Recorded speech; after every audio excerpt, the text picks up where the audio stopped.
정성을 다하는 국민의 방송 KBS 주진우 라이브. 그냥 그렇다고요. 이슈 티키타카 래퍼 최진봉 교수님 그리고 진지 김병민 비대위원과 함께하고 있습니다. 두 분께서 4년 전 오늘 이 시간에 뭐하고 계셨어요? 아마 제 기억은 정확히 떠오르진 않는데 아마 방송을 준비하고 있으면서 TV를 보고 있었던 것 같아요. 그 당시에 박근혜 전 대통령 네, 탄핵소추안이 가결됐을 때인데 김병민 의원님. 예, 아마 오후에 가결됐던 거로 기억이 나고요. 네. 저도 마찬가지로 그 속보 계속 보면서 방송하고 있었던 때가 선명하게 생각이 맞아요. 납니다. 네. 그래서 과연 몇 명 정도 명확하게 탄핵에 찬성되는 숫자가 확실치 않았기 때문에 그 내용을 보고 정말 가결이 되는지 된다면은 당시 보수 정당에서 몇 명 정도 되는 의원이 찬성하는지 이런 부분들을 방송했던 기억이 납니다. 가결 예상은 하셨죠? 가결 예상은 거의 모든 사람들이 했던 것 같습니다. 네. 저도 그 시간에 여의도 국밥집에서 국밥 먹고 있었는데. 그런데요. 아까 지지율 얘기하셨는데 네. 지지율 얘기하셨는데 지금 대통령이나 민주당 지지율이 좀 떨어지는 게 0142님이 이 질문하셨습니다. 민주당 지지율이 대통령 지지율이 집값 때문에 미끄러졌을까요? 공수처 설치 못해서 미끄러졌을까요? 얘기합니다. 김병민 의원님. 네, 집값 때문에 미끄러진 건 과거의 일 때문에 다 켜켜이 쌓여 있는데 마지막 순간까지 믿었던 한 가지를 문재인 대통령이 끝끝내 배신한 것이 아닌가라고 하는 생각들이 지울 수 없을 겁니다. 그게 바로 추미애 장관이 윤석열 총장 찍어내게 하는 과정이 결국 추미애 장관도 대통령 인사, 윤석열 총장도 대통령 인사, 문재인 대통령이 무언가 해결하겠거니 생각하고 마지막을 바라봤지만 결국 문재인 대통령은 추미애 장관의 손에 들었던 것 같습니다. 그러니 이런 상황 속에서 제가 꼭 오늘 드리고 싶어서 찾아왔던 문구 하나가 있는데요. 네. 윤석열 총장에 관련돼서 추미애 장관이 브리핑하던 11월 24일 그날 저녁 그 이후에 진성준 의원이 뭐라고 얘기를 했냐면 뛰는 가슴을 진정시킬 수 없는 놀라운 브리핑이었다고 얘기합니다. 지지층들은 환호했겠지만 그 이후로 결국 중도층의 민심은 싸늘하게 식어갔고 이런 여론이 그대로 대통령과 민주당의 지지율 하락으로 이어졌다고 봅니다. 네. 그러니까 대통령은 법과 원칙을 지키는 겁니다. 지금 이 상황에서 두 사람 중에 어느 한 사람의 의견을 들어주거나 아니면 손을 들어줄 수 있는 상황이 저는 아니라고 보고요. 법무부 장관의 편을 들었다고도 저는 보지 않습니다. 그 법무부 장관이 징계위원회 추진할 때도 그런 얘기 했잖아요. 절차에 따라서 해라. 그리고 다 들어줘라. 만약에 시간이 오래 걸리더라도 하루에 끝내지 말고 징계위원회가 오래되더라도 이틀 3일이라도 해라. 이런 얘기를 한 것은 절차를 잘 지키라고 했다고 저는 봐요. 그렇다고 하면 대통령 입장에서 어떤 결단을 내리기 전에 그 절차와 법적인 제도적 장치를 제대로 다 따랐는지 하는 부분을 늘 숙고하면서 보고 계신다고 저는 보기 때문에 지금 현 상황에서 윤석열 총장이든 추미애 장관이든 어느 한쪽의 편을 들어줬다고 저는 보지 않습니다. 기본적으로. 그렇게 생각을 하고 지지율 같은 경우도 지금 이제 징계위원회하고 그다음에 공처법 통과되고 난 다음에 다음 주에 어떤 경우가 나올지 좀 지켜봐야 된다. 어떻게 예상하십니까? 저는 일정 부분 반등을 할 거라고 봐요. 어느 정도인지는 제가 예상을 못해요. 아까 이제 김병민 의원이 지적했던 것처럼 진보 진영 층이나 지지층에서 일정 부분 빠진 부분이 있거든요. 이 부분이 회복될 가능성이 저는 있다고 봅니다. 그러니까 징계위원회가 어떤 경우가 나올지 아직 모르기 때문에 제가 단정적으로 말씀을 드릴 수 없지만 징계위원회와 공처 처리가 끝나고 나서 본회의까지 다 끝나고 나면 결집하는 가능성이 보여져요. 그러니까 진보층은 결집을 해서 지지세가 다시 어느 정도 반등할 거다. 물론 중도층이 어떤 선택을 할지를 제가 지금 당장 단정적으로 얘기할 수 없는 상황이지만 일정 부분 떠나간 진보층이 다시 돌아오면서 지지율은 약간의 반등은 있을 거다라고 하는 게 제 개인적인 전망입니다. 김병민 의원. 네, 핵심 지지층은 빠지지 않았습니다. 결국은 약한 고리로 연결되어 있는 지지층들이 등을 돌렸을 뿐이라고 생각하는데요. 지금 공수처법 출범에 관련돼서 핵심 지지층은 열렬하게 공수처 출범을 바라보고 있겠죠. 하지만 느슨한 상태로서 문재인 정부의 성공을 바랬던 사람들은 공수처 출범이 되고 말고의 문제가 아니라 바로 내일 있게 될 윤석열 총장 징계 진짜 하는가? 진짜로 법이 정해져 있는 총장을 찍어내는가? 여기에 관심이 있을 겁니다. 공수처 출범과 관계없이 징계위원회의 결정에 따라 윤 총장을 진짜 찍어내게 한다면 아마 지금 있는 지지율보다 훨씬 더 많이 빠질 가능성 배제할 수 없다고 봅니다. 윤석열 총장을 징계하면 지지율 떨어진다. 확신합니다. 저는 그렇게 생각하지 않아요. 자, 최진봉 교수는 그렇게 생각하지 않는다. 그럼 국민의힘에서는 징계하기를 바라겠네요. 저희 입장에서는 안타까운 거죠. 굳이 문재인 대통령이 사실상 대한민국에서 두 번 다시 불행한 역사를 겪지 않았으면 좋겠다가 우리 당이 늘 하고 있는 얘기고 네. 대한민국에서 성공한 대통령이 역사로 남았으면 좋겠다라고 하는 지점들도 늘 얘기 드리고 있습니다. 대통령이 지지에 빠지고 말고에 대한 일희일비할 것이 아니라 우리는 우리 일을 할 것이고 여기 대해서 다만 윤석열 총장에 관련된 끝끝내 국민들의 마음을 어긋나게 하는 일들에 대해서 안타까운 마음을 피력할 뿐입니다. 진짜 보수 김병민 의원입니다. 네. 맞습니다. 소병호님께서 4년 전 오늘이요. 저는요 집사람이랑 처가 가는 거 처가가 경북이라요. 처가 가는 거 보류하면 안 되냐고 막 했었어요. 이렇게 얘기하시는데 박근혜 전 대통령 탄핵 가결. 그래서 김종인 비대위원장 사과는 네. 하신답니까? 네, 하실 겁니다. 사과합니까? 네, 하죠. 네. 언제쯤 해요? 언제쯤. 시기와 일정에 대해서는 뭐 애당초에 언론에 알려질 때 오늘이 이제 박 전 대통령 탄핵이 국회에서 가결된 지 4년이 되는 날이니까 아마 오늘쯤 하지 않겠느냐 이런 예측들이 있었던 것 같고요. 네. 다만 오늘이 지금 국회에서 극한적으로 대치하고 있는 상황이기 때문에 모든 정치 일정은 그 당시 중요한 일정과 함께 고려될 수밖에 없을 겁니다. 네. 아마 머지않은 시간 내에 관련된 두 전직 대통령에 관련된 얘기들과 보수 정당의 지난 과오에 대해서 사과하고 우리가 펼쳐나가야 될 미래에 대해서 얘기하지 않을까 조심스럽게 예측해 봅니다. 과오에 대해서 사과하는 거는 좀 긍정적으로 평가해야 되는 거 아닙니까? 긍정적으로 평가해요 저는. 그래서 광호에 대해 사과하는 건 긍정적으로 평가하는데 늦춘 거는 저는 좀 실수였다고 생각해요. 이게요 늦어지면 늦어질수록 진정성이 의심을 받아요. 그러니까 지금 김병민 의원 말씀하신 것처럼 모든 것은 정치적인 상황을 고려해야 되지만 너무 고려를 하다 보면 이게 진정성인 진정한 사과인가? 정말 사과할 마음이 있어서 하는 건가? 아니면 정치적으로 계산해서 표를 얻기 위해서 또는 여론을 어느 정도 끌어들이기 위해서 하는 상황 아닌가 하는 의문을 받을 수밖에 없거든요. 그래서 저는 김종인 비대위원장이 오늘 했어야 한다고 저는 봐요. 이런 상황과 전혀 관계없이 우리가 이거 잘못했습니다. 우리 정말 잘못했고요. 근데 또 오늘 김종인 비대위원장의 말씀이 약간 바뀌었어요. 그것도 저는 조금 서운해요. 무슨 말이냐면 그냥 정말 깨끗하게 사과를 하려면 진정을 해서 사과를 해야 돼요. 뭐가 잘못했다고 얘기를 해야지. 이게 정치적으로 문재인 정부가 또 이런 얘기를 하시면요. 사과의 의미가 반감됩니다. 저는 절대로 그래서 안 된다고 생각해요. 제가 조언을 해드리자면 또 비대위원이시니까 제 의견을 좀 전달해 주세요. 네. 사과는 깨끗하게 하는 거다. 그리고 나중에 잘못한 거 또 지적할 수 있잖아요. 근데 사과하면서 다른 사람 잘못한 거 끄집어도 이러면요. 사과의 진정성이 다 묻혀버려요. 그래서 지난번 5.18 거기 묘지에 가서 무릎 꿇고 하는 거 참 좋았는데 그 뒤에 5.18 투표 오늘 이제 통과될 것 같은데 그런 부분은 잘 했다고 보지만 진정성이 의심받을 수 있는 행동을 하는 것 자체가 사실은 마이너스다. 그래서 사과를 깨끗하고 정말 정확하게 하고 그리고 나서 다음에 문제 있으면 그걸 지적하고 이런 방식으로 하는 게 좋고 저는 가능한 한 빨리 해야 된다. 너무 정무적인 선택을 하다 보면 진정성이 의심을 받을 수 있다. 이렇게 생각합니다. 컨스티튜트 볼륨님이 이런 문자 주셨어요. 김종인 위원장 말고 진짜 사과해야 할 사람 따로 있는데 이렇게 얘기합니다. 그런데요. 당내 국민의힘 당내에서는 사과를 못마땅하게 생각하시는 분들이 많은 것 같아요. 그런데 친이 친박 분들이 아니라 배현진 대변인께서 계속 목소리를 높이고 있고 좀 거칠어집니다.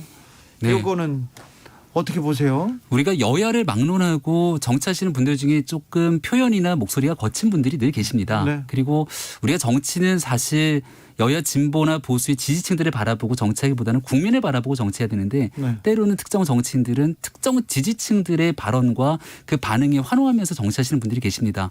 뭐 여기에 대해서 특정인들을 언급하고 싶지는 않습니다만 그런 부분 속에서 우리가 결국 가야 되는 미래의 정치 지향점과 방향은 무엇인가 이런 고민들을 김종인 위원장이 하고 있는 상황이고요. 최진봉 교수님께서 아주 중요하고 정확한 지적을 해주셨다 생각합니다. 거의 많은 부분들을 공감하면서 조건 없는 사과 언제고 몇 번이라도 국민 앞에 우리의 지난 과거에 대해서 겸허하게 솔직하게 이야기할 준비가 돼 있습니다. 다만 중요한 건 한 사람의 얘기로 끝나는 것이 아니라 보다 많은 사람들이 함께 그 동력들을 이어가야 되는데 지금 그걸 이어가기 위한 노력이 있기 때문에 오늘은 저도 굉장히 놀랐는데 저 TK 지역의 곽상도 의원이 예. 김종인 위원장 사과에 대한 지지를 하고 나섰더라고요. 예. 이런 분위기들이 조금씩 바뀌기 시작하면서 야 국민의힘이 과거와 달리 변하는구나 이런 인식을 심어주는 계기가 될 수 있는 지점이라고 생각합니다. 곽상도 의원이 사과해야 된다는 건 굉장히 놀랐습니다. 그런데 그러면 배현진 대변인은 그 귀태 정권이라는 얘기를 누구를 보고 한 거예요?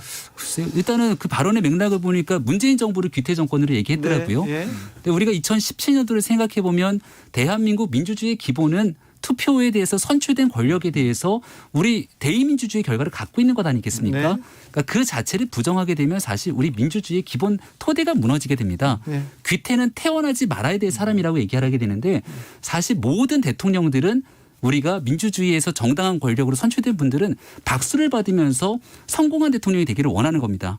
제가 가장 아쉬운 것은 선출된 국민께 약속했던 지점들이 있는데 2017년 5월 10일 문재인 대통령이 박수를 받으며 선출되고 난 뒤에 국민께 했던 취임사의 수많은 얘기들이 하나도 지켜지지 않았거든요.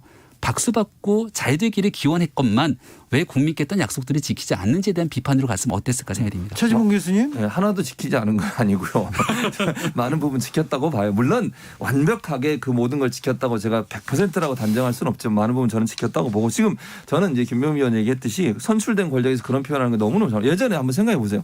박근혜 전 대통령한테 민주당 인사 귀퇴 얘기했었어요 한번. 그때 얼마나 비판을 했습니까? 그때 후손이라고 했죠. 그럼 그때 얼마나 비판을 했습니까? 전 언론이 나서서 계속 그러니까요. 나왔죠. 그런데 이제 와서 이런 얘기를 하는 게 과연 맞는 건지 이게 맨날 문재인 정부 들어서 내로남불 얘기하는데 본인들은 과연 그럼 돌아봐야 되는 거 아닙니까? 그 재밌었던 게 네. 7년 전에 이 소식을 보도한 앵커가 배현진 대변인이었어요. 그러니까요. 그런데 본인이 그런 얘기를 하는 게 과연 맞는가? 저는 그분이 왜 그런 얘기를 하는지 도저히 이해를 못 하겠고요. 저런 식으로 하면 국민의힘이 바뀌려고 하고 변화되려고 하고 김정은 위원장이 저렇게 노력하는데 그 노력을 완전히 송두리째 다 무너뜨리는 일이에요. 저런 행동하시면 안 됩니다. 진짜로. 정말 국민의힘이 국민의 지지를 얻어내려고 하면 지금 상황에서 여론의 지지를 얻어내려고 하면 정말 김종인 위원장이 하는 태도를 받아서 그대로 같이 사과해야 돼요.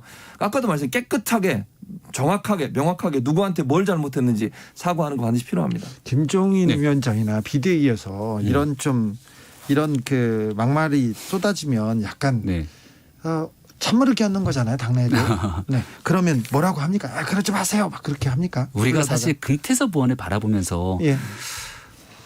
여러 가지 얘기했던 기억 다 나시죠? 네. 더불어민주당 이게 민주적인 정당인가 막 이런 네. 얘기 많이 하지 않았습니까? 예. 당내 민주주의 속에서 굉장히 불편한 얘기들 듣기 싫은 얘기여도 어쨌거나 발언할 수 있는 기회와 자유를 박탈해서는 안 된다는 기본적인 생각을 갖고 있습니다. 예. 하지만 여기에 대해서 그 내용이 과도하게 된다면 권력을 가진 누군가에서 찍어 누르는 것이 아니라 그게 자성적인 당원들의 입장과 노력에 따라서 자연스럽게 정리가 될 거라 생각하고요. 그런 민주적인 정당이 되기 위해서 예. 금태섭 의원의 사례 전례를 밟지 않기 위해 국민의힘 노력하고 있다는 말씀드립니다. 참 잘 빠져나가요. 빠져나가네. 네. 자, 금태섭 위원을 데려와서 빠져나가시는 거죠. 네. 자, 여기서 금태섭이 왜 나와? 그러니까요. 근데 제대로 쓰셨어요. 네. 자, 이슈 티키타카 최진봉 교수님, 김병민 비대위원 오늘 감사했습니다. 네, 감사합니다. 고맙습니다. 조금 전 본회의에서 공정거래법, 금융감독법이 통과되면서 앞서 통과된 상법 개정안과 함께 공정경제 3법 모두 통과되었습니다. 공수처법도 상정되면 이제 국민의힘의 필리버스터가 시작될 것 같습니다. 교통정보센터 다녀오겠습니다. 정한나 씨.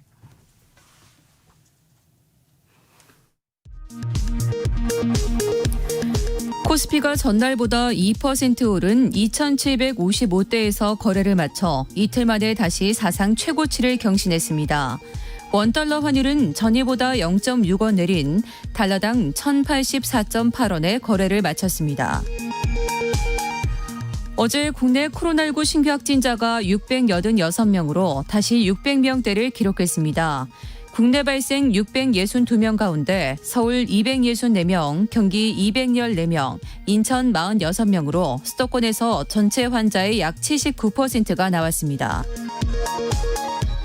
정부가 코로나19 중환자 급증에 대비해 지역별로 거점이 되는 중환자 전담병원 지정을 검토하고 있다고 밝혔습니다. 전남 나주시 세지면의 한 유경오리 농장이 고병원성 조류 인플루엔자 AI 확진 판정을 받았습니다. 지금까지 고병원성 AI가 확진된 것은 전북 정읍, 경북 상주, 전남 영암, 경기 여주, 충북 음성농장에 이어 이번이 6번째입니다. 문재인 대통령은 전해철 행정안전부 장관 후보자, 변창흠 국토교통부 장관 후보자, 권덕철 보건복지부 장관 후보자, 정영애 여성가족부 장관 후보자에 대한 인사청문 요청안을 국회에 제출했습니다. 국회 법제사법위원회가 오늘 여당 단독으로 공정거래법 개정안과 금융복합기업집단 감독법 제정안 4차 입법 등을 처리했습니다. 국민의힘이 오늘 본회의를 앞두고 공수처법 개정안 등 5건의 법안에 대해 무제한 토론, 필리버스터를 신청했습니다. 지금까지 정보센터 뉴스 정한나였습니다.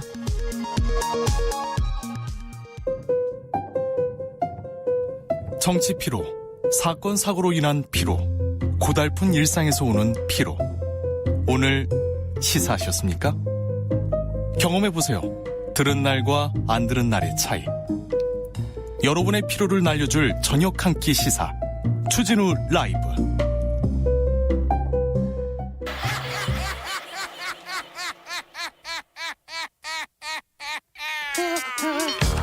발로 뛰는 기자, 탐구하는 기자, 세상의 질문을 마구 던지는 기자, 기자가 본 오늘의 세상, 기자들의 수다.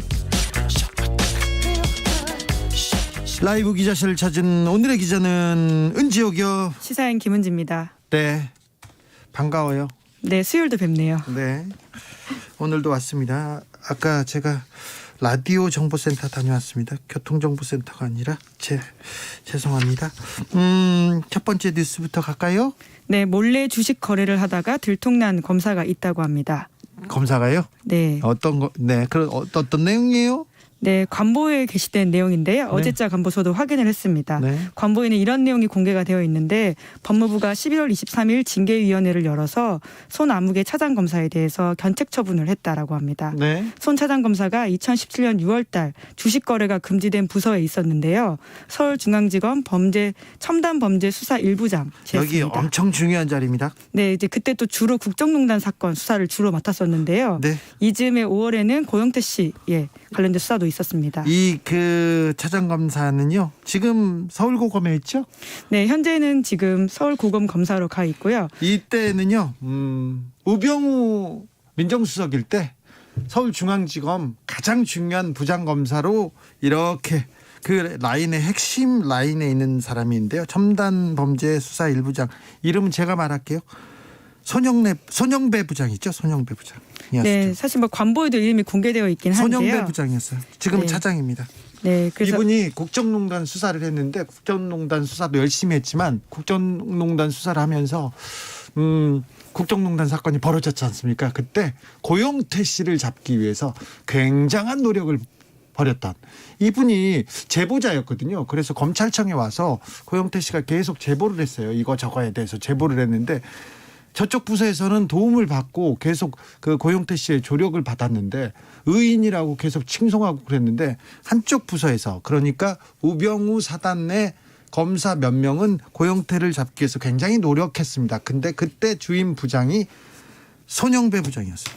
네, 그러니까 보통 이제 부장 차장이라고 하면 부장이 더 높은 직급처럼 들리는데요. 검찰은 좀 다릅니다. 네. 차장 검사가 더 고위직이라고 볼 수 있고요. 예. 그 당시는 부장 검사였고 지금은 차장 검사격이라고 할 수 있는데요. 승진했어요. 예. 네, 그때 한창 수사를 하고 있는 와중에 같은 해 6월달에 부인과 함께 주식을 해서 직무상 의무를 위반한 혐의를 받고 있습니다. 네. 손 차장 검사는 이렇게 해명을 했다고 경향신문이 보도하고 있는데요. 자신은 주식 거래에 거의 관여하지 않았고 해당 종목의 주가가 오히려 떨어졌다, 이런 취지의 소명을 했다고 합니다. 아니, 주식 거래는 자기가 가서 막 주식 사가지고 종이로 적고 그러지 않아도 돼요. 그냥 인터넷으로 하거나 휴대전화로도 할 수 있어요. 보통은 다 그렇게 하죠. 그래도 예. 해도 되죠.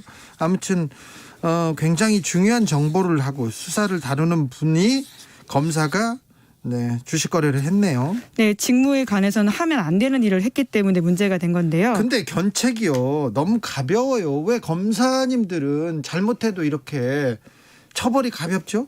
네, 이제 그렇다라는 비판들이 있습니다. 견책이 검사의 징계 종류인 해임, 면직, 정직, 감봉, 견책 중에서 가장 가벼운 처분인데요. 견책은 그러니까 너 조심해, 이런 거예요. 조심한 거. 네, 그렇죠. 실제적인 감봉부터 효과가 발생한다라고 볼 수 있는데요. 네. 물론 공무원이기 때문에 승진이나 이런 데 영향을 받을 수는 있지만 제가 검사징계법 찾아봤는데요. 견책이 이렇습니다. 검사로 하여금 직무에 종사하면서 그가 저지른 잘못을 반성하게 하는 것을 말한다라고 하기 때문에 실제적으로 어떤 정직이나 해임 혹은 감봉과 같은 효과가 있지는 않습니다. 그러니까 반성문 쓴다, 이렇게 이해하면 될 것 같은데요. 네. 예. 그런 사람들이 있는데요. 예전에는 검사들이 구치소나 교도소에 있는 주가 조작범, 경매하는 사람들을 불러요, 검사방으로. 그리고 옆에 경제 사기, 그냥 사기나 경제 사범들은 돈이 많지 않습니까? 그런 사람을 불러요. 그래서 그 돈으로 주식 투자도 하고 경매도 하는 것이, 그런 사람들이 있었어요. 근데 검찰청에서 대검에서 감찰에 걸렸었어. 근데 봐줬어요. 그런 경우 많아요. 어떤 검사는요, 술 먹고 음주운전으로 사망사고를 일으켰어요. 근데 사망 사고를 일으켰는데 그 경찰서를 담당하는 직원으로 인사 발령을 내는 거예요. 그러니까 그 음주운전 사고 조사하는 경찰이 도장을 맡아야 되는 사람이 그 검사인 거예요. 결국 돌아가신 분만 잘못한 걸로 해가지고 잘 끝났어요. 네, 이게 검사들은 죄를 지어도 처벌받지 않습니다. 아니면 거의 처벌하지 않습니다. 그래서 이게 검찰 개혁하자는 거 아닙니까? 네, 그러니까 검사는 누가 검사하나 이런 문제점들이 있는데요. 사실 검사가 아닌 일반 공무원, 보통 시민이었으면 단순히 징계가 아니라 당연히 기소가 되고 처벌받았을 사안이기도 그럼요. 한데요. 네. 징계를 받은 검사 많지요. 관보 보면 재밌어요. 네, 이게 또 다른 검사도 있는데요. 창원지검 중요경제범죄조사단 소속 이모 부장검사입니다. 지난 3일에 정직 3개월 처분 받았다라고 하는데요. 2017년 1월 달에 인천지검에 부부장으로 있었는데 그때 있었던 일 때문입니다. 네, 어떤 건데요? 네. 그 그러니까 디자인 관련된 건데요. A라는 업체의 하청업체 B를 소개받아서 자신의 아파트 인테리어 공사를 하게 했다라고 합니다. 네. 근데 이 과정에서 A사 직원을 시켜서 공사 대금 협상하게 하고 공사 감독 시켰다라고 하는데요. 참. 근데 이 자체가 사실은 김영란법 위반일 수 있는데 품위 손상 정도로 우선 징계받았다라고 합니다. 네. 그러니까 기소를 아직 한 건 아닌 것으로 보이긴 하는데요. 네. 그러니까 검사가 스스로 잘 감시할 수 있을까? 이번에 김봉영 씨 술접대 관련해서도 검사 3명 중에 1명만 기소해서 문제가 되고 있지 않습니까? 참 100만 원 밑에까지 저는요 그 검사들의 절제 이런 거요 굉장히 높이 삽니다. 이렇게 100만 원 전에 이렇게 술 먹다 딱 일어나는 반어적인 표현이신 네. 거죠? 그걸 또 굉장히 그걸 봐줘야 된다는 그 검사의 또 저 자비 이런 거 보면 굉장히 놀랐어요.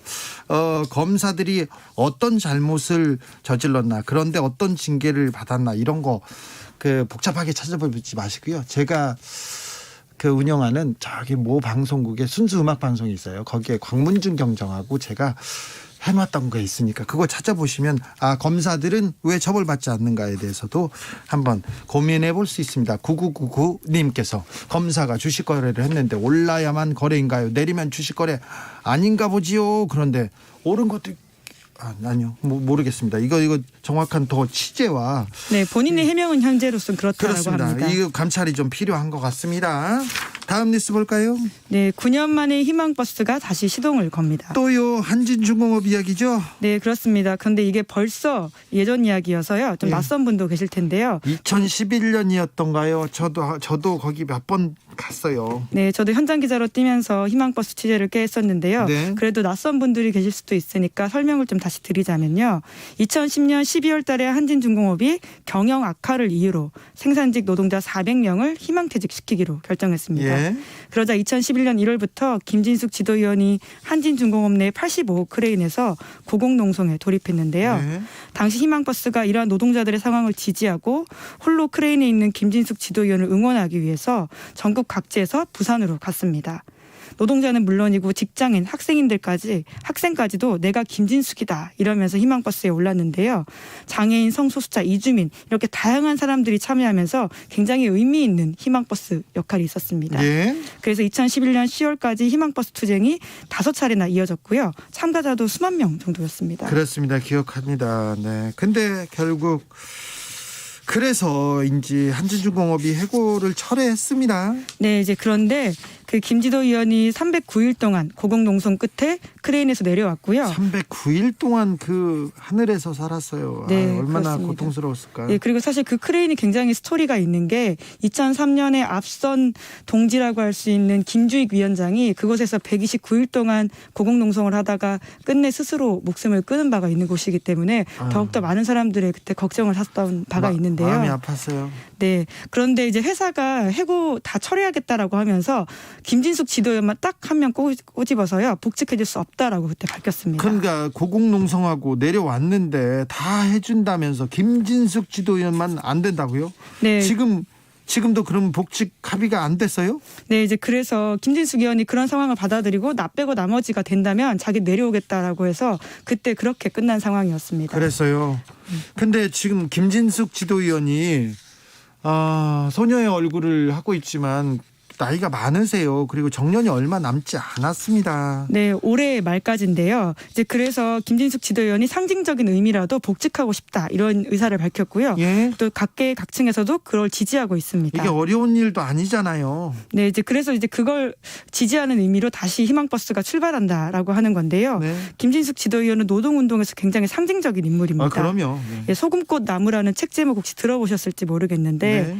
예, 굉장히 노동 현실을 알리는 유명한 책입니다. 그 최초의- 이유가 예. 이 소금꽃 나무라는 책 이름 이유가 있잖아요. 네, 그렇습니다. 굉장히 은유적이면서도 직유적인 표현인 건데요. 노동자들이 열심히 일을 하고 나면 등에서 땀이 나잖아요. 그게 마르면 등이 소금꽃 나무처럼 핀다라는 어떤 표현을 한 건데요. 그만큼 힘든 용접권들의 현실을 고발하기도 했고요. 또 노동의 어떤 현실을 존중하는 의미가 담아져 있기도 합니다. 예. 아무튼 정년퇴직이 얼마 남지 않았다. 아, 이렇게 나이도 그렇고 건강도 그러니까 본래 자리로 좀 돌아가야 되는 거 아닌가 이렇게 생각됩니다. 309일을 하늘에서 살았어요. 그래서 건강이 굉장히 좋지 않거든요. 네, 지금도 암투병 중이라고 하는데요. 그래서 희망버스 기획단이 김진숙 지도위원의 K와 복직, 해고 없는 세상을 바라는 노동자들의 희망을 버스에 담아서 움직이겠다 이렇게 밝히고 있습니다. 네, 김진숙 지도위원의 건강이 좀 좋아지기를 기도하고요. 그리고 얼마 남지 않았는데 그 바람대로 좀 복직했으면 좋겠다는 생각을 가져봅니다. 노동자한테는 굉장히 중요한 분이고요. 전설적인 분이고 전설적인 사건이죠. 다음 뉴스로 가볼까요? 네, 혹시 킥라니라는 표현 들어보셨나요? 킥라니가 뭐예요? 뭐라니요? 네, 킥보드와 고라니의 합성어입니다. 신조어인데요. 왜 고라니가 나오지 여기서? 네, 그러니까 요즘에 길거리 걷다가 혹은 차를 타고 갈 때 킥보드 타는 사람들을 꽤 많이 보게 되잖아요. 네, 와가지고 저 뒤 뭐 다리를 치기도 했어요. 네, 이제 그러다 보니까 갑자기 고라니처럼 여기저기서 튀어난다고 해서 네. 그런 킥보드에 대한 일종의 비판을 담은 신조어입니다. 킥라니. 예. 그래서 아직 규제 사각지대에 있다 보니까 사고가 꽤 많다라고 하는데요. 경찰 통계를 보면 올해 1월부터 11월까지 발생한 전동 킥보드 사고가 350건이 넘습니다. 네. 작년에 같은 기간 동안 비교해 보면 3배 가까이 늘었다라고 하는데요. 더 많이 나오는데 지금 통계에 잡힌 것만 그렇습니다. 네, 그렇죠. 사실 부딪히신 그런 것들은 경찰에 신고되지 않는 사건들이니까요. 네. 보통 일반 시민분들도 이제 그에 대한 문제의식과 불만이 꽤 올라가고 있는 상황입니다. 예. 그런데 지금 이제 생긴 거라 규정이 마땅하지 않아요. 네, 이제 게다가 규제가 또 완화되고 있다라는 문제점들이 있는데요. 규제가 만들어지는 게 아니라 완화된다고요? 네, 국회가 내일부터 면허가 없는 13세 이상 청소년은 헬멧 같은 거 쓰지 않은 채로 운전할 수 있다고 합니다. 네. 그러니까 국회가 자전거처럼 누구나 편하게 이용할 수 있게 하겠다라면서 규제를 완화했다라고 하는데요. 뿐만 아니라 전동 킥보드가 그동안에는 오토바이 같이 분류가 되어 있어서 인도나 자전거 도로가 아닌 일반 차도에서만 운행이 가능했는데 지금은 또 그런 것도 사라지는 상황이라고 하고요. 네. 안전모 착용도 의무 규정은 있지만 범칙금이 없어지는 등 관련 규제가 완화된다라고 합니다. 네. 사고가 더 커지고요. 사고가 많아지는데 이 규제가 이게 더 완화된다니 조금 이해가 안 되는 부분도 있습니다. 네, 이제 그러다 보니까 국회에 대한 비판들이 커지고 있는데요. 그러니까 이러한 규제 완화책이 지난 5월 달에 통과가 된 거거든요. 네. 그래서 내일부터 효과가 발휘되고요. 그 사이에서는 국회가 신산업에 대한 성장 동력을 올리겠다 이런 목표를 가지고 있었는데 네. 동시에 시민 안전에 대한 경각심이 부족했다 이런 비판이 있어서 뒤늦게 부랴부랴 다시 한번 법 개정을 추진하고 있다라고 해요. 예. 그래서 관련 개정안이 지난주 상임위를 통과했고요. 오늘 본회의에서 안건으로 상정될 예정이라고 합니다. 네. 그러니까 결과적으로 국회가 이랬다 저랬다 하면서 현장에서 혼란만 야기했다 이런 비판들을 피하기 힘들어 보이고요. 그 기간 동안에 시민의 안전 문제는 그럼 누가 책임지냐 이런 비판이 있는데요. 왜냐하면 또 바뀌는 규제 완화책에서 다시 강경책은 4개월 정도 걸린다고 하거든요. 지금 왔다 갔다 하고 있네요. 네, 이제 그러다 보니까요. 이 비판을 피할 수가 없는 상황입니다. 메이플님께서 킥보드 장사하는 사람이 국회에 있냐 이렇게 물어보는데 예리하십니다. 예리하십니다. 국회에서 킥보드 장사한답니다. 그렇지 않고요. 이제 뭐 새로운 문물이 나왔어요. 그러면 그 규제가 따라가야 되는데 법령이 따라가야 되는데 아직 지금 그 킥보드의 속도를 국회에서 그리고 사법부에서 따라가지 못하는 것 같습니다. 네, 국회가 아무래도 법을 만드는 기관이다 보니까 그런 부분에 있어서 기민하게 움직여줘야 되는데 네. 그런 것이 부족해서 현장에 혼란을 일으키고 있다. 이런 비판이 나오고 있습니다. 기자들의 수다 지금까지 시사인 김은지 기자와 함께했습니다. 감사합니다. 네, 감사합니다. 교통정보센터 불러볼게요. 김민희 씨. 네, 도로 위로 사고가 잇따르고 있습니다. 서울시내 올림픽대로 하남 쪽으로 먼저 방화대교 부근에서는 사고가 났는데요. 4차로를 막고 처리 작업을 하고 있어서 부근으로 많이 혼잡합니다. 이 정체는 이후 성산대교까지 이어지고 있고요. 이후로는 쭉 수월하다가 다시 동작대교부터 정체 시작되면서 잠실 철교까지 더딘 흐름 이어지고 있습니다. 또 천호대교 부근에서도 사고가 나면서 부근으로 많이 혼잡합니다. 반대 공항 방면 정체는 한남대교부터 가양대교까지 이어지고 있는데요. 이 사이 양화대교 부근 사고는 처리 작업이 마무리됐지만 부근으로 정체 심해져 있습니다. 수도권 제일순환고속도로 구리에서 판교 쪽으로 송파 부근에서도 사고가 났습니다. 4, 5차로가 막혀 있는 만큼 부근으로 속도 많이 떨어져 있고요. 이후 판교를 지나서는 일산 쪽으로 서운분기점 부근 5차로에서도 사고가 났습니다. 그 밖에 경부고속도로 서울 방면으로 기흥 부근 5차로에는 고장난 차가 서 있어서 기흥 동탄에서 수원 사이로 극심한 정체입니다. KBS 교통정보센터였습니다. 테이크아웃 시사 나왔습니다. 오늘도 하나 챙겨가세요. 주진우 라이브.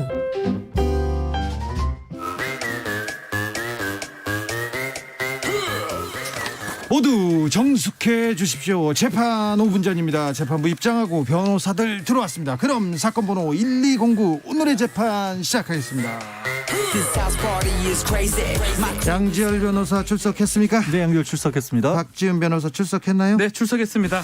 자, 2번 연기됐던 윤석열 검찰총장에 대한 징계위원회 드디어 내일 열립니다. 네, 10시 반입니다. 오전 10시 반. 10시 반이요. 네. 어떻게 보세요? 어떻게 될까요? 10시 반에 이제 미뤄지진 않을 것 같아요. 시간이 이제 지나버렸기 때문에 두 차례 연기가 됐죠. 2일 날, 4일 날, 10일까지 지금 왔는데 이제 문제는 여러 증인 신청을 지금 했다고 지금 알려져 있습니다. 그러니까 내일 하루에 끝나지 않을 가능성이 있는 거죠? 그렇죠. 가능성은 있습니다. 특히 네. 징계위원장이 이제 추미애 장관이 들어갈 걸로 지금 보는데 다만 심의나 결정을 하지는 못할 것 같아요. 들어간다가 아니고 소집시키는 거는 추미애 장관이 할 걸로 보는데 이제 문제는 그 진행하는 사람이 위원장 역할을 하는 사람이 어떻게 좀 가지고 갈지에 따라서 이게 재판하고 유사하긴 하지만 재판 절차처럼 다 지킬 필요는 없는 거거든요. 아니 징계위가 꾸려졌는데 그걸 그렇게 오래 끌 일은 아니잖아요. 그러니까 이게 재판처럼 할 일은 아니지 않습니까? 여러 가지 얘기를 하는 것 중에 이제 징계위원회라고 하더라도 일단 거론됐던 사회 자체가 6가지 큰 묶음으로 있고 그 안에도 세분화하자면 더 많아지잖아요. 그럼 건건을 다 형사재판하듯이 다 사실관계를 따지기 시작하면 무한정 늘어질 수밖에 없고 그거는 아마 윤석열 총장 측에서는 그런 걸 원하겠죠. 하지만 이거는 절차가 다른 종류예요. 그렇지. 그러니까 재판이 아니지 않습니까? 재판이 아니에요. 네. 그 6가지 큰 것 중에서 단적으로 말해서 하나, 2개 그렇죠. 정도가 명확하면 그걸로 징계를 의결하는 데는 사실은 무리가 없는 거거든요. 근데 그거를 원하지 않기 때문에 좀 전에 박지원 변호사가 얘기한 것처럼 여러 증인을 불러다 놓고 나중에 이제 절차상 우리가 이런 것들도 주장하려고 했다 이런 부분들 다투기 위한 절차로 보여요. 그리고 어떻게든지 간에 여론으로도 이거 왜 길게 들여다보지도 않고 바로 끝내느냐 이런 식의 혹시라도 주장을 하려고 하는 게 그렇죠. 아닌가 싶어요. 기피 부분도 이제 얘기를 하고 있는데 명단 공개 여부를 계속 얘기를 하는데 사실은 모든 징계 저도 국방부에서 징계 업무를 많이 했습니다. 징계 간사도 하고 했는데 징계위원을 공개하지 않아요. 이건 크고 중요한 문제는 아니잖아요. 근데 우리 이제 공무원 징계령이 있어요. 네. 일반 공무원들 징계할 때 징계위원을 공개할 수 없도록 돼 있습니다. 아니, 법령에 아예 안 못하는 되게 거 왜냐하면 로비도 할 수 있고요, 협박을 할 수도 있고 아니 그랬어요. 그리고요. 이걸 자꾸 언론에서는 이거 제대로 보도를 안 해주니까. 시험 보는 사람이 출제위원 알려주세요. 이거 하고 그렇죠. 비슷한 거 아니에요? 간혹 이럴 수는 있죠. 징계위원회 들어갔는데 들어가 보니까 우리 삼촌이 와 있는 거예요. 네. 고맙긴 하죠. 그를 기피는 하진 않겠지 그러면. 그러면 삼촌 입장에서 우리 조카가 와 있으니까 회피를 할 수는 있어요. 그런 경우는 삼촌하고 사이가 나쁘잖아. 친척이면 이제 가능한데 가슴에 안 그러니까 와닿잖아. 사실상 이거가 언론에 지금 보도가 제대로 안 되는 부분을 저희가 좀 우리 법률가니까 네. 사실 일반 공무원들은 징계위원회를 공개하지 않습니다. 그 이유는 협박이나 로비가 가능하기 때문에 공개하지 않고 오히려 비밀 준수 의무가 있어요. 그런데 이 대부분 언론 우리 지금 여기 우리 빼고는 이 제 재판 5분 전 빼고는 대부분 언론 제가 그런 기사를 본 적이 없어요. 대부분 뭔가 기피를 막기 위해서 명단을 공개하지 않는다고 얘기하는데 법 규정만 제가 말씀을 드리면 공개하지 않는 게 원칙이고 오히려 공개하게 되면 오히려 규정 법 위반이 됩니다. 지금 그걸 가지고 다툴 때가 아니지 않습니까? 그렇죠. 이제 끝났죠. 그걸 가지고 다투는 거예요, 계속. 네, 지금요. 계속 하고 있죠. 계속. 그러니까 그걸 이제 박주 변호사 중요한 부분을 짚은 게 뭐냐면 법적으로 분명히 안 되는 건데 네. 그거를 이 기피 신청을 아까 명단 공개를 하라고 정보 공개 신청을 계속 하고 있고 그러면서 언론은 어떤 식으로 하냐면 법무부가 마치 정당하지 것처럼. 않은 이유를 들어서 거부하고 있는 것처럼 만들고 있거든요. 그게 아니라는 거예요. 법적으로 안 하게 돼 있다니까요. 네. 자, 법적으로 안 하기로 돼 있다고 여기서 좀 판결 내리고 넘어갈게요. 이 문제. 맞습니다. 자, 그러면요. 예. 자, 두 변호사님. 네. 징계위원회가 내일 끝납니까? 그 얘기 아까 제가 말씀드린 거는 저는 그런 식으로 네. 내일 끝날 가능성이 있다고 보는 거예요. 이걸 뭘 오래 끌어야 돼요? 그러니까 저는 자, 내일 끝나야 된다. 6명이 갈 거란 말이에요. 네. 그러면 과반이 돼야 되기 때문에 3명이 아닌 4명의 찬성이 필요하단 말이에요. 예.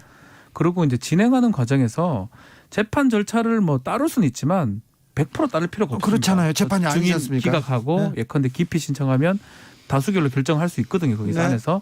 그래서 이게 시간이 끌면 끌수록 지금 봐서 알겠지만 논란이 계속 수사가 들어와요. 계속되고 앞으로 만약 징계위원이 공개되면 가면 이제 알 거 아닙니까? 네. 또 그분을 수사할 수 있잖아요. 극단적인 예입니다. 그렇죠. 이거는. 네. 왜냐하면 검찰총장이니 수장이니까 수사권을 갖고 있기 때문에 그러지는 않을 거라고 저는 생각하지만 혹시라도 그럴 가능성이 있기 때문에 가급적이면 1회에 징계를 마무리 짓는 게 그 위원들한테도 아마 좀 덜 위해가 가지 그러니까 두 않을까 분들은 생각을 내일 해봅니다. 하루에 끝내는 게 맞다. 맞다 이렇게 보는데 네. 맞다 이렇게 본다고요? 내일 끝난다고. 네. 아니 왜냐면 네. 그런 거예요. 아까 양양님도 제발 내일 좀 끝내주세요. 좀 얘기하고요. 보아님 그렇습니다. 예. 제발 주말 좀 편하게 지내자 얘기합니다. 양절 변호사님. 저렇게 국민들 보기 지쳤거든요. 네. 피곤한 거예요. 그리고 아까 제가 드렸던 말씀이 뭐냐면 뭔가 결정적인 뭔가 하나가 있으면 그게 없으면 사실 징계위원회 없는데 뭐 무리해서 끄는 것도 그것도 징계위원회도 잘못이고요. 그렇죠. 만약에 명확한 뭔가 하나가 있으면 나머지를 형사재판에서는 모든 범죄가 예를 들어서 형사재판 다 따져본 다음에 각 개별 범죄별로 얼마가 되는지를 다 따져서 최종적인 결정을 하지만 내일의 절차 그런 절차가 아니에요. 그렇다가 3년 걸리면 어떡해요? 그러니까 그렇게 안 해야 된다고요. 그러니까 예를 들어서 판사 사찰만 해도 예를 들어 이게 예입니다. 예. 이그젠플 예입니다. 이것도 오해할까봐. 영은 너무 좀 예. 심하다. 예를 여기는 들어서 자제해 주세요. 예컨대 그 첫 번째 혐의로 더 이상 판단할 필요가 없다라고 생각이 들면 거기서도 심리를 종결하고 의결을 할 수가 있습니다. 그렇죠. 탄핵 오늘 박근혜 대통령 탄핵 가결일인데 헌재에서도 그렇죠. 비슷한 판단을 한 번에 했지 않습니까? 자, 징계위원회 네. 참고로 금요일 코너에서요. 최영일 평론가는 면직 예상했고요. 박시영 대표는 정직 예상했습니다. 두 변호사님 어떻게 판결을 저는 내리시겠습니까? 해임이 될 거라고 생각합니다. 해임. 예. 무조건 해임된다. 자, 저기 양절 변호사. 저는 면직. 면직이요. 면직 정직 해임. 최영일 평론가는 또 어디 가서는 또 감봉 몇 개월 그러던데 맨날 그래요? 달라지네요. 그랬어요? 예. 최영일 평론가는요. 네. 여러 군데에 예. 그 포트폴리오를 하는 그렇게 거예요. 얘기하면 지금 왜 근신터 넣지 왜? 저 언론사마다 지금 그런 얘기를 좀 다르게 해놓는 거죠. 하나를 맡게 돼 있어요. 네. 최영일 평론가가 그래서 사랑받는 거예요. 여기서. 그게 사랑받는 거예요, 그게. 자, 딴 데서는 감봉이라 그러더만. 아유. 그러면 징계는 나왔네요. 징계는 지금 왜 그런 얘기를 하냐면 얼마 전에 며칠 전에 이제 또 그 윤 총장 부인 명의 휴대전화와 한동훈 검사장과의 통화 네. 전혀 몰랐던 거잖아요. 그렇죠. 사실은. 그걸 이제 그게 유출됐다는 것만 문제를 삼고 있는데 그거 자체가 내용 자체가 사실 되게 충격적이죠. 충격적인 거거든요. 네. 그런 것들이 한두 개가 더 있다고 생각해 보면 그거는 징계가 불가피해지는 거죠. 그러니까 다 안 보여준 것 같거든요. 아니 내일 정확한 증거들은 내일 나오겠죠. 그러니까 내일 그렇죠. 나올 내일 거예요. 나오겠죠. 판사 사찰 문제가 법관회의에서 안건으로 부결됐다. 그런데 언론에서는 윤석열 총장한테 면죄부 줬다 이렇게 마구 기사를 쓰고 있습니다. 이건 어떻게 보시나요, 그것도 사실은 뭐 저도 판사님들 여러 군데 좀 알아봤는데 이게 부결됐던 게 예를 들어서 의견을 공표하지 않은 게 아니다라는 뜻이 아니에요. 정책 중립이라든지 지금 행정소송에 영향을 끼칠 수 있기 때문에 몇 차례, 7차례로 알려져 있는데 안건을 올렸는데 부결을 시킨 거고 많은 판사들이 이거에 대해서 문제점을 제기하고 있는 것 같아요. 네. 그렇지만 이제 언론에서는 한편으로 나오지 않았기 때문에 윤석열 총장한테 유리하고 윤석열 총장이 옳고 추미애 장관이 잘못된 것처럼 그 부분은 잘못된 것 같아요. 그러니까 무슨 얘기냐면요. 그렇게 해석하는 이탄희 의원하고 이수진 의원이 판사 출신이잖아요. 네. 그 판사 평검사위에서 무슨 얘기가 오가는지를 입수를 해서 그 부분을 내용을 밝혔는데 거기 나온 판사들 상당수는 그 문건 자체는 잘못됐다는 것은 공감을 한다는 거예요. 그렇죠. 네. 다만 부결된 건 뭐냐면 잘못됐다가 우리가 공식적으로 입장을 내는 거를 부결시킨 거예요. 그렇죠. 잘했다고 얘기한 판사들은 없었다는 거의 거예요. 없다는 거죠. 잘못됐으나 우리가 얘기하면 이게 그 정치적으로 영향을 미칠 수 중립에? 있으니까. 근데 의견을 안 내니까 그게 또 정치적으로 이용이 되고 있는 거예요. 그렇죠. 그것도 말하는 것도 네. 말하지 않는 것도 다 정치적 뭐 판단일 수도 있죠. 그렇죠. 그렇게 보이죠. 자, 지금. 요 뉴스 요 재판으로 우리가 넘어가려고 이 얘기를 계속했습니다. 검사 술접대 의혹. 여기 검사들 수사 진짜 대단한 수사 나왔습니다. 이거는 자, 현직 검사 3명이 술을 먹으러 갔어요. 전직 검사 1명이 불러가지고 거기에 라임의 김봉현 씨가 있었어요. 그러니까 네. 사건 관계인이 있었어요. 이렇게 룸사롱에서 술을 먹었는데 자, 현직 검사 2명은 야 100만 원 밑에 먹었다. 절제미를 보여줬다. 그러니까 봐줘라 이렇게 해가지고 한 명만 기소했습니다. 이게 참 두 가지 관문을 통과한 거죠. 네. 일단은 대가성이 없기 때문에 뇌물 쪽으로 가지 않고요. 이른바 부정청탁법, 김영란법으로 간 겁니다. 아니 그런데 네. 술접대 접대잖아요. 그것도 저는 수백만 원대. 대가성이 저는 있다고 생각이 드는데 아니 근데 술접대 이렇게 접대를 받았는데 이거는 대가성이 없다. 설사 뇌물이 아니다. 그럼 먹튀네. 그러면 이제 만약에 이제 일반 공무원이 이제 이런 일이 일어났다면 그러면 저는 기소는 했을 거라고 봐요. 뇌물죄 같은 등등으로. 근데 이제 하여튼 그건 그렇고 두 번째 관문이 그겁니다. 김영란법 우리 357 얘기를 하지만 그거는 이제 징계 부분이고 이 김영란법으로 처벌할 수 있는 게 1회의 접대 한도가 100만 원 이상입니다. 그걸 어떻게 곱하기를 뭐 나누기를 해가지고 맞췄어요. 검사들이 그래가지고 7만 얼마예요. 무슨 홈쇼핑 하듯이 맞췄어요. 그때까지 술 먹고 나간 거 아니에요. 아니 근데 그거가 이거는 좀 인정해주자고요. 이런 사람. 뭘 인정을 아니 저는 하고 이게 이해가 잘 안 되는 게 만약 저랑 우리 주진우 기자랑 예를 들어서 우리 이제 양절 변호사 3명이서 술을 먹었는데 98만 원, 7만 원 맞춰주겠습니까? 부풀려서라도 기소를 할 거예요 아마. 우리는 그렇게 술 먹을 아니 일이 그래 안 먹는데. 저는 콜라만 그래서 먹어요. 제가 계속 얘기 드리는 게 제 식구 감사기 아니냐. 검찰의 그 만능주의. 예컨대 기소 독점 기소 편이에요. 나 혼자 기소할 수 있고 내 마음대로 기소할 수 있고 기소하지 않을 수 있고 모든 권한이 집중이 돼 있거든요. 그래서- 이게 그대로 보여주는 거예요. 그래서 내가 봤을 때는 97만 원이다. 걔 한타 3만 원. 그럼 제가 기소하지 안 돼요. 않겠다. 기소하지 않으면 제가 안 됩니다. 죄를 묻지 불기소입니다. 않아요. 양절 변호사님. 그래서 저는 진짜 제가 원래 수학 산수를 되게 싫어하거든요. 근데 이거 보면서 너무 이걸 도대체 어떻게 얘기를 해야 될지. 머리를 진짜 엄청 썼어요. 이게 산수 잘하는 사람들은 이래서 내가 지금 검사가 못 됐나 싶은 생각이 드는 거예요. 97원 아니고 96만 2천 원, 3만 8천 원 빠진 네, 3만 8천 거죠. 죄송합니다. 근데 그게 보면 저는 차이점은 이겁니다. 거기 가서 술 접대를 받았다는 사실만큼은 객관적 증거가 너무 명백한 거예요. 이거는 명확하게 지금 드러난 거잖아요. 영수증, 영수증 CCTV, 있으니까. 뭐 출입 내역, 휴대전화 이런 걸 하니까 그것까지는 뺄 수가 없는 거죠. 근데 나머지 것들 사건과의 관련성이 있다라든가 아니면 거기서 뭔가 여권 정치에 관련된 얘기가 나왔다든가 이런 부분들은 그게 진술이잖아요. 네. 다 뺀 거예요. 다 그냥. 뺀 거예요. 다 빠진 거예요. 있었는지 없었는지 모르죠. 하지만 결과만 놓고 봤을 때는 그냥 이것도 한 가지 잊지 말할 게 막연한 검사 누군가가 간 게 아니거든요. 여기에 갈 만한 그러니까 이런 종류의 사건을 수사하는 검사들은 정해져 있잖아요. 네. 그렇기 때문에 그렇죠. 수사기관이 이게 이 수사팀에서 얘기를 한 게 이 수사팀 출범한 게 2월이고 술자리는 7월이었으니까 이게 어떻게 그게 뭐 미리 수사팀이 될 줄 알고 어떻게 술을 샀겠냐라고 하는데 알죠.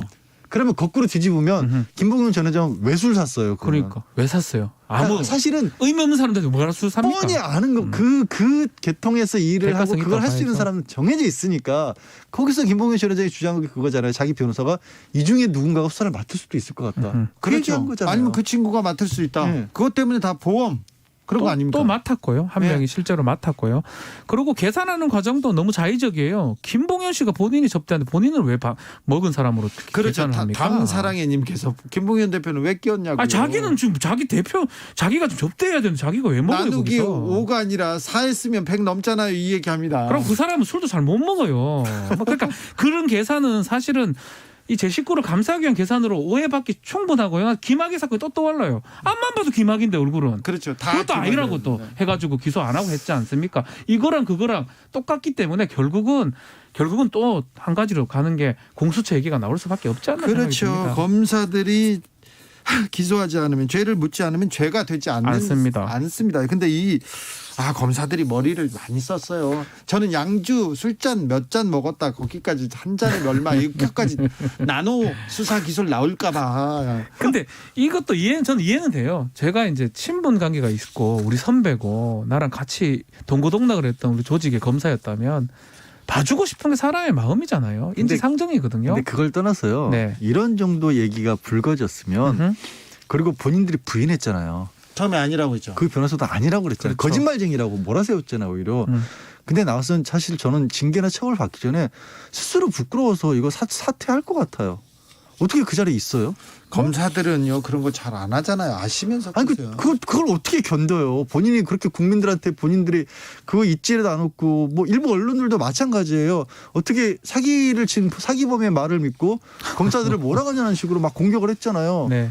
그 아니었잖아요. 그렇죠. 그러면 저는 창피해서 못 있을 것 같아요. 그 자리에. 검사는 다 아닌 알잖아요. 것 같아요. 누군지. 네. 검사들은 참 그렇게 강하네요. 마음이. 그럼 멘탈이 강한 거예요? 아니요. 요즘 말로? 검사들은 그런 생각하잖아요. 검찰은 강하나 검사는 약하다 생각해서 조직이 세다. 네. 자기가 검사 옷을 벗으면 굉장히 약해진다 이렇게 생각하기 때문에 더 버티는 것도 좀 있는 것 같습니다. 네. 다음 재판으로 갈까요? 이 술자리에 대해서 더 할 말 있습니까? 박지훈 변호사 술 먹고 싶으세요? 술을 저는 뭐 제 돈으로 사 먹죠. 누가 사줄 사람도 없을 뿐더러. 네. 전직 뭘 얻어 먹습니까 그거를? 제가 지난번에 박지훈 변호사한테 네. 그때 뭐 또 꼼장어 얻어먹었다가 네. 혼났잖아요. 왜요? 그게 박지훈 변호사는 냉동 꼼장어인 줄 알고 계산해 주긴다고 나갔는데 제가 산 꼼장어 시켰었거든요. 네. 혼났어요 되게. 계산하셨어요? 박지훈 당신이 제가 계산했잖아요. 계산했습니까? 술 좀 줄이세요. 우리끼리는 상관없어요. 변호사들끼리 술 마시는 거는 그러니까 뭐 술을 많이 괜찮은데. 먹으니까 기억을 못하죠. 자, 다음 재판으로 넘어가겠습니다. 네. 제가 지난주에 정경심 교수 재판 얘기하면서 검사들이 고교 생활 체험 인턴 경력을 문제 삼고 처벌한 적이 있나요? 이렇게 물어봤었어요. 네. 특별히 체험학습 기간, 봉사 기간 좀 더 많이 끊어줘서 처벌한 사례가 있는지 찾아봐달라고 했는데 박지훈 변호사님. 사실 뭐 제가 찾은 게 아니고 우리 작가님이 네. 하나를 용케 찾았어요. 아, 그래요? 예. 어렵게 찾았어요. 예, 아주 용케 어렵게. 이게 2010년도 사건입니다. 2010년에. 예, 수원지방법원 사건인데요. 네. 고등학교의 이 교감이 학부모들한테 금품 받아서 뇌물수수 등등으로 이제 징역 8월에 벌금을 받았는데 이때 네. 이 허위 이 봉사 확인서를 아마 끊어준 것 같아요. 이 선생님은 잘못했네. 교감 선생님은. 그렇죠. 그러면서 이 학부모들이 징역 6개월을 그때 받았었는데 이 사람들은 그 허위 봉사 확인서뿐만 아니라 돈도 좀 제공을 했습니다. 이게 벌금, 뇌물 때문에 그런 거죠? 네, 그래서 합쳐서 각각 징역 6개월을 받은 사건은 있습니다. 그거 말고 봉사 확인서, 인턴 확인서 이거를 위조했던 사건은 없는 것으로 제가 알고 있습니다. 사실 저도 이거 이제 자료를 이제 제작진에서 제가 준비한 자료가 이게 있어요.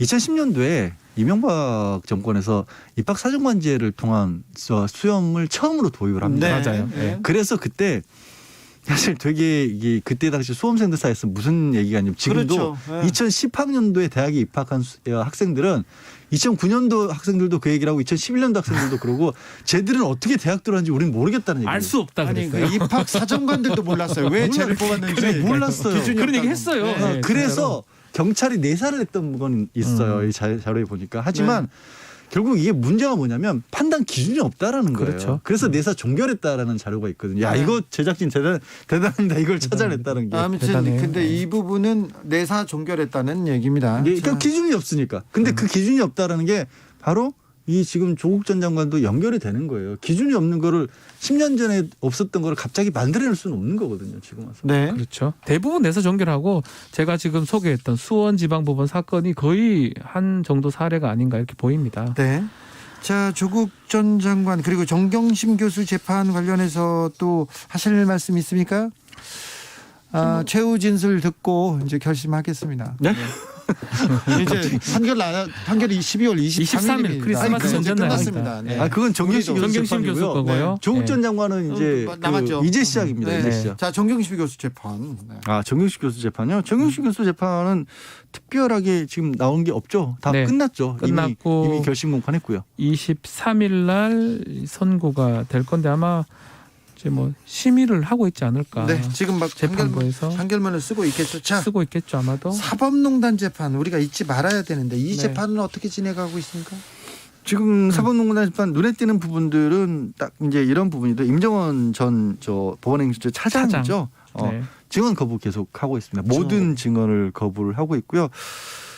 참 그래요. 이제 검찰은 수사받는 과정에서 본인의 증거를 방어권 보장이라는 이유로 제출하지 않고 거짓말 막 하고요. 여기는요. 네, 법원의 판사는 법원행정처 차장이지만 이 부분에 대해서 이 형사의 증언 거부권 행사는 헌법상 보장되는 권리이기 때문에 이 아무 용인을 해야 된다라고 주장을 하고요. 법을 너무 잘하는 사람들이어서 그래서 법을 가지고 자꾸 이렇게 이용합니다.